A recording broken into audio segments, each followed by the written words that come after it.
अस्सलाम वालेकुम।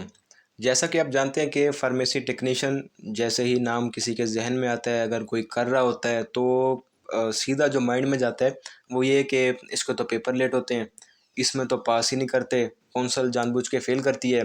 इसका कोई कोटा होता है कि फ़लाँ बच्चे सिर्फ़ हमने पास करने हैं इतनी तादाद में, इतनी परसेंटेज में, तो उसके अलावा जो आएगा उसको वो रगड़ा लगा देंगे। तो ये बहुत सारी मिथ्स हैं जो कि स्टूडेंट्स के दिमाग में होती हैं और जब वो अपने सामने देख रहे होते हैं कि अपनी क्लास के कुछ बच्चे हैं जो कि रेगुलर आ रहे थे वो भी फ़ेल हैं, जो रेगुलर नहीं आ रहे थे वो पास हो गए।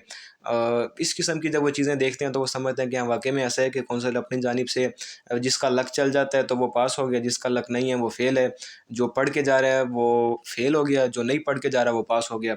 इस किस्म की चीज़ें स्टूडेंट्स के ज़हनों के अंदर होती हैं और यही चीज़ें आप मुख्तलिफ व्हाट्सएप ग्रुप्स में, फ़ेसबुक ग्रुप्स में, हर जगह देख रहे होते हैं कि इस किस्म की बातें चल रही हैं या आपके बड़े जिससे आपने शेयर किया कि आप फार्मेसी टेक्नीशियन कर रहे हैं, वो इस किस्म की बातें करते हैं। तो वजह क्या है? फार्मेसी टेक्नीशियन को पास कर क्यों नहीं होती और होगी तो कैसे होगी? ये सारी डिटेल मैं इंशाल्लाह आज की इस वीडियो में आपको दूँगा।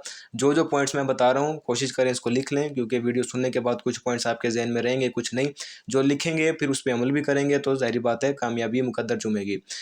ये चीज़ अपने ज़हन में बिठा लें कि कोई चीज़ मुश्किल नहीं होती। आप अगर ये कहते हैं कि ये मुश्किल है तो आप ये देखें कि आप मैट्रिक करके आ गए हैं। फिर मैट्रिक में देखें, अगर आप इन्हीं की परसेंटेज देख लें कि मैट्रिक में कितने बच्चे पास हो रहे हैं, कितने फ़ेल हो रहे हैं, तो आप उसमें देखेंगे कि 50 या 60 का रेशियो चल रहा है कि या तो किसी शहर के, जैसे हर शहर की एक गैजेट लिस्ट आती है तो उसमें देखेंगे किसी के 50% पास हैं, किसी के 60% पास हैं, बस मैक्सिमम, इससे ज़्यादा नहीं। तो यानी कि वहाँ पे भी 50% 40% स्टूडेंट जो एक ख़ास शहर के हैं वो फ़ेल हो रहे हैं, मैट्रिक के अंदर फ़ेल हो रहे हैं। तो आप मैट्रिक क्लियर कर चुके हैं, अब आप आ गए हैं यहाँ पे फार्मेसी टेक्नीशियन में, किसी की एफएससी क्लियर होगी, किसी ने बैचलर किया हुआ है, मास्टर किया हुआ है, डीएचएमएस किया हुआ है, एफटीजे किया हुआ है, बहुत सारी चीज़ें। तो ये चीज़ कोई मुश्किल नहीं है। अव्वल चीज़ तो ये अपने ज़हन से निकाल दें कि ये मुश्किल है। ये चीज़ अपने ज़हन से निकाल दें, पॉइंट 1। पॉइंट नंबर 2, स्टूडेंट क्या करते हैं जी, इसकी 2 कैटेगरीज़ हैं बेसिकली। एक वो स्टूडेंट जो कि रोज़ाना कॉलेज जा रहे हैं, एक वो जो कि रोज़ाना कॉलेज नहीं जा रहे। उनको आप देखते हैं अपने जब आपके प्रैक्टिकल हो रहे होते हैं, भई प्रैक्टिकल में आप देखते हैं जी हाँ जी, ये भी हमारी क्लास का, अच्छा यार हमने तो देखा नहीं इसको कभी। तो वो स्टूडेंट होते हैं जो कि सिर्फ़ दाखिला लेके छोड़ दिया, जब पेपर होगा तब आ जाएँगे। तो अब उसकी अगर पासिंग की रेशियो देखें कि वो स्टूडेंट जो कि रोज़ाना कॉलेज आ रहे हैं और वो जो कि कॉलेज नहीं आ रहे, दोनों की तकरीबन जितने स्टूडेंट उनमें से पास होंगे, तकरीबन उतने ही उनमें से पास होंगे जो कि कॉलेज नहीं आ रहे। वजह क्या है? वजह ये है कि एक छोटी-सी बुक है आपकी, इतनी बड़ी बुक भी नहीं है। छोटी-सी बुक है, उसको आपको कह दिया जाता है जी आपने इसको पढ़ना है, तो उसको पढ़ते-पढ़ते आपको साल, डेढ़ साल, 2 साल लग जाते हैं एक ही बुक को। यानी कि आपकी टोटल 6 बुक्स हैं, तो 6 बुक्स को आप 2 साल में पढ़ते ही जा रहे हैं। जबकि मैट्रिक में आप देखें, अपनी बुक्स को कंपेयर कर लें ना, इससे ज़्यादा बड़ी आपकी जो है वो बुक्स थी, केमिस्ट्री, फिज़िक्स, बायोलॉजी की, उसके पेजेज़ ज़्यादा थे, उसमें कंटेंट ज़्यादा था। आपने उसको क्लियर कर लिया, इसको क्यों नहीं कर सकते? वजह सिर्फ़ ये है। और उनकी बात भी मैं कर लूँ कि वो स्टूडेंट जो कि सारा साल कॉलेज नहीं आते, जब एट द एंड वो पेपर उठाते हैं, पेपर आ जाते हैं, पेपर की डेट आ गई, वो बुक को उठाते हैं, तो उनके लिए जो बुक है और जो आपके लिए बुक है, दोनों की जो डिफ़िकल्टी लेवल है ना, समझ लें वो बराबर है। हालाँकि आप सारा साल कॉलेज गए हैं, लेकिन आपके ज़हन में ये है कि यार ये तो मुश्किल है, मैंने इसको शुरू से एंड तक पढ़ना है, मैं कैसे पढ़ूँगा, क्या करूँगा, इसके टेस्ट देने हैं, इसका फ़लाँ करना है। जबकि वो स्टूडेंट है उसको पता है हाँ जी मैंने भी पढ़ना है। तो दोनों का जो डिफ़िकल्टी लेवल है ना, वो समझ लें एक तरह से बराबर होता है। जितनी मुश्किल आपको लग रही है सारा साल पढ़ने के बाद, उतनी ही मुश्किल उसको लग रही है। इसीलिए इन दोनों की पासिंग परसेंटेज ऑलमोस्ट बराबर होती है। आप दोनों ही एंड में आके तैयारी करते हैं। शुरू में इतनी ज़्यादा तैयारी नहीं करते, आप कहते हैं चलें जैसे टेस्ट चल रहा है चलता रहे, चीटिंग से टेस्ट कर लिया, इधर-उधर से देख लिया, तुक्के लगा दिए, वो गुज़ारा हो गया। लेकिन एट द एंड जितनी तैयारी आप करते हैं, उतनी ही तैयारी वो स्टूडेंट करता है जो कि सारा साल कॉलेज नहीं आया। तो इसलिए जो है वो अगर इसकी पासिंग परसेंटेज देखें तो बराबर होती है। तो ये चीज़ आपने अपने माइंड में रखनी है। कोशिश करें कोई ना कोई बुक पढ़ें, किसी न किसी बुक को पढ़ें। आप बुक पढ़ेंगे, आप अव्वल तो ये करें कि अपनी मैट्रिक की बुक्स देखें, दोनों को कंपेयर कर लें, आपको खुद ही पता चल जाएगा क्या मुश्किल है।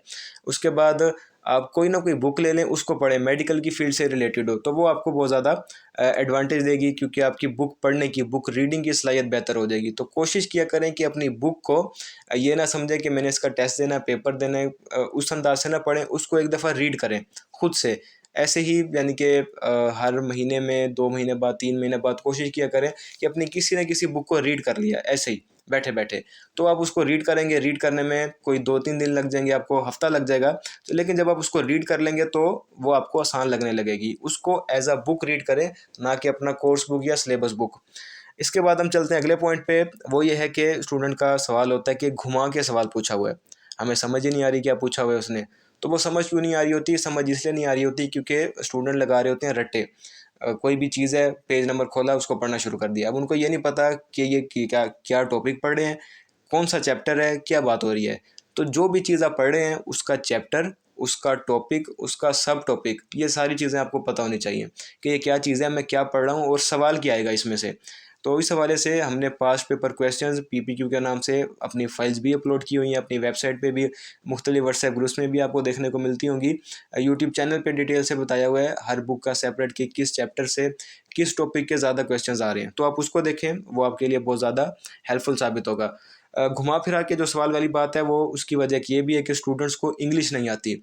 अब अगर एक चीज़ लिखी हुई है, फ़र्ज़ करें कि डिफ़ाइन पेपर क्रोमेटोग्राफी, चलें ये तो समझ आ गया, लेकिन अगर यही सवाल घूम फिरा के आ जाएगा, जैसे अभी ये सवाल अभी तक स्टूडेंट्स पूछ रहे होते हैं कि फार्मेसी टेक्नीशियन के फर्स्ट ईयर के पेपर में आया था कि आपको ये सवाल था कि आपने आपकी वालदा ने अंडा बनाया, अंडा तोड़ा, तोड़ा था, लिक्विड था, जैसे ही उसको फ्राई पैन में डाला, उसको हीट दी गई तो वो सॉलिड हो गया। तो वो सॉलिड क्यों हुआ?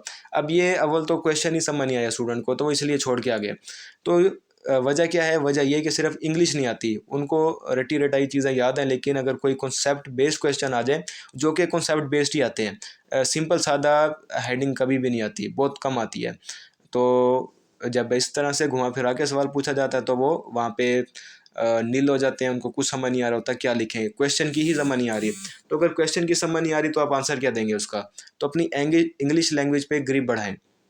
इस हवाले से हमने ख़ास तौर पे आपके लिए एक बेसिक से इंटरमीडिएट लेवल के जो हैं वो कोर्सेज़ इंग्लिश के लॉन्च किए हैं। हमारा सेपरेट ग्रुप है, तो अगर आप उस ग्रुप को ज्वाइन करना चाहते हैं तो उस हवाले से भी हमारे साथ कॉन्टैक्ट कर सकते हैं, ताकि आपकी इंग्लिश लैंग्वेज बेहतर हो, जो ना सिर्फ आपको इसमें इस डिप्लोमा में बल्कि बाकी भी बहुत सी जगहों पे फ़ायदा देगी। तो अपने इंग्लिश को बेहतर बनाएं, क्वेश्चन को समझें, तभी आपको पता चलेगा। अगली चीज़ है कि पेपर के अटैम्प्ट के वाले से बात कर लेते हैं कि एमसीक्यूज़ में मोस्टली स्टूडेंट ऐसा करते हैं कि जो ऑप्शन दिए हुए हैं तो वो उसमें डी की जगह ई को जो है वो फिल करके आ जाते हैं।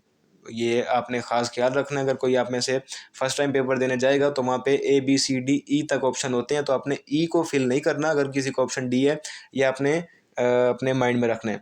अच्छा, दूसरी चीज़ है कि टाइम जो है वो शॉर्ट होता है। स्टूडेंट मेजॉरिटी टाइम अपना एमसीक्यूज़ पे लगा देता है कि यार पहले मैं एमसीक्यूज़ कर लूँ, वो शीट ले लेंगे मुझसे, तो उसके बाद जो है ना देखते हैं। करना क्या है, आपने सबसे पहले जो एमसीक्यूज़ आते हैं उन तमाम को निशान लगा लें। निशान लगा लिया, फिर दोबारा से रिवीजन करें। फिर कुछ 1-2 समझ आ गया होगा तो उसको लगा लें।